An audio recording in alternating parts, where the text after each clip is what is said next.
Estimadas y estimados, como habíamos acordado, dejo a su disposición una breve presentación con los contenidos centrales del curso de Psicología Social. En la primera unidad revisamos el contexto histórico de esta disciplina y algunas de sus características centrales. Respecto del desarrollo histórico, partimos con uno de los investigadores que formalizó y propulsó la disciplina en Estados Unidos, Floyd Allport. De igual o mayor importancia, revisamos los aportes de Kurt Lewin, entre los que se encuentran su teoría de campo, modelo derivado de la Gestalt alemana, que se distancia del conductismo de Allport para proponer una mirada de relación de los procesos sociales.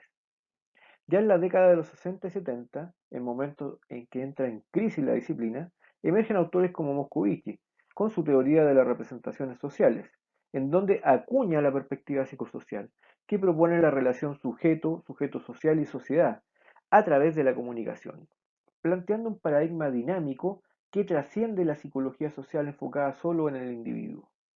También relevante, en el mismo periodo, los aportes de Thomas Luhmann y Peter Berger, que proponen una teoría con cuestionamientos epistemológicos hacia el conocimiento científico y hacia las mismas disciplinas sociales, sosteniendo la tesis de la construcción social de la realidad a través del lenguaje y de complejos procesos de internalización y externalización de sistemas de creencias construidos colectivamente.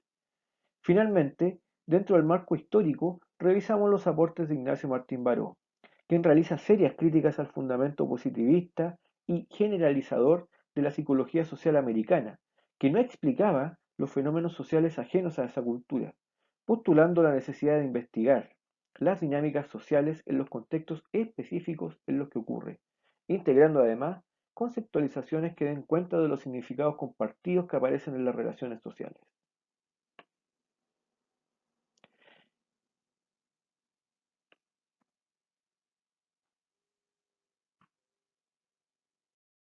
En cuanto a las definiciones de la disciplina, estas variarán dependiendo del enfoque. Desde la perspectiva de Alport, se busca investigar la influencia que ejercen las personas sobre el individuo, siendo el foco de la tradición que inaugura las conductas y posteriormente los procesos cognitivos de las personas de manera individual. En cambio, para, por ejemplo, Moscovici, la psicología social estudia la tensión-relación entre sujeto e ideología, ofreciendo una perspectiva en la que no se entiende al sujeto por sí solo y a la sociedad sin relación con éste. Asimismo, el objeto de estudio, si bien apunta al comportamiento humano del contexto social, la relación entre estos fenómenos será determinada por el enfoque teórico que se asuma.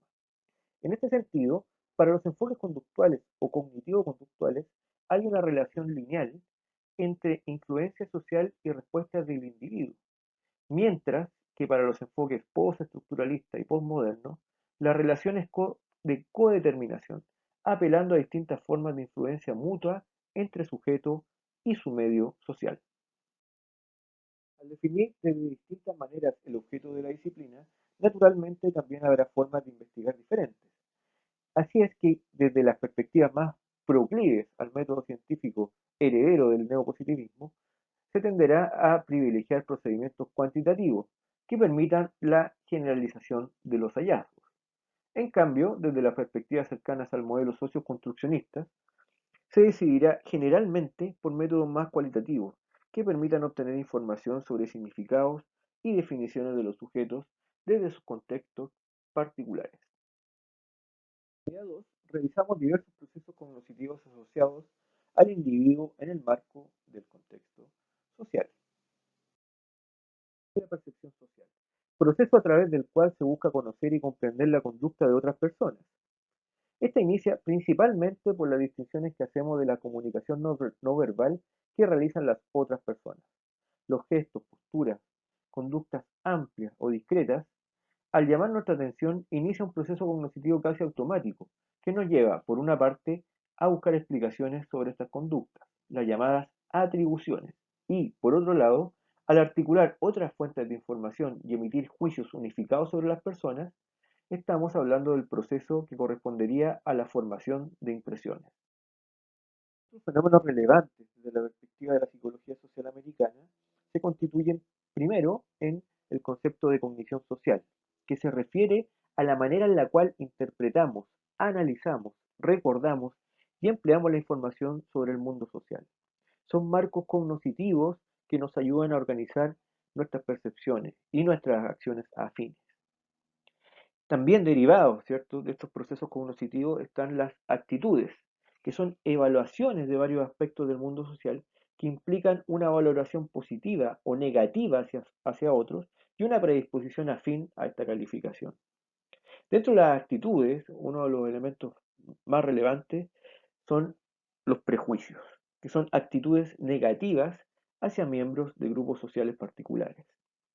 Y también conectados con la idea de prejuicio están los estereotipos, que son marcos referenciales o creencias referidas a características o rasgos compartidos que le atribuimos a los miembros de grupos sociales específicos. En la unidad 3 revisamos elementos centrales de la teoría de grupos y de la influencia de estos sobre los sujetos que los componen.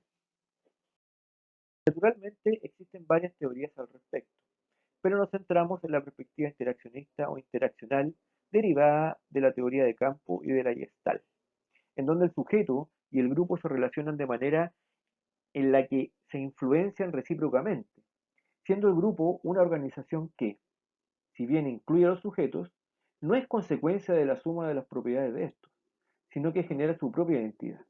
Como se menciona en esta definición, el grupo, como sistema organizado, genera propiedades de un nivel superior o distinto a las que poseen por sí mismos los elementos que lo componen. En relación a las propiedades de los grupos, una de las principales es la de su estructura, que consiste en la coordinación y distribución de los elementos que componen el grupo, así como a su consistencia, estabilidad y al patrón de relación entre ellos. Dentro de la estructura nos encontramos con los conceptos de normas sociales, que son comportamientos y valores esperados que pueden ser explícitos o implícitos, que reducen la complejidad de las relaciones y son funcionales para los integrantes del grupo, así como también indican lo que está permitido y no dentro de las relaciones grupales. También dentro de la estructura está el concepto de roles, que es la conducta asociada con una posición particular en un sistema social para cada sujeto. Y entre los roles estarían los que se definen a partir del conjunto de pautas recíprocas que establecen una posición también específica dentro de la estructura en una relación jerárquica. El estatus no es un atributo de la persona, sino del sistema social. Finalmente, muy relevantes son los procesos de influencia social, que consisten en el cómo las personas o los grupos influyen de forma directa o indirecta sobre los pensamientos, emociones y conductas de los demás. Dentro de los procesos de influencia nos encontramos con la conformidad, un tipo de influencia social en el cual los individuos cambian sus actitudes o comportamientos para adherirse a las normas sociales del grupo. La obediencia, que es el efecto de la influencia de una figura de autoridad dentro del grupo. La facilitación social, que son los efectos positivos en el rendimiento del sujeto a propósito de la presencia de otros. La astenia social, que es la reducción del desempeño individual frente a la presencia de otros. Y la desindividuación, que es un estado psicológico de disminución de la autoevaluación que causa conductas o es proclive a que realicemos conductas antinormativas y desinhibidas a propósito de la pérdida del sentido de individualidad al participar de grupos. Estimadas y estimados, esperando que esta breve presentación les haya sido de utilidad, me despido muy cordialmente. Les sugiero que revisen los apuntes de cada unidad, la bibliografía y las presentaciones que hemos ido desarrollando durante el curso. Que estén muy bien.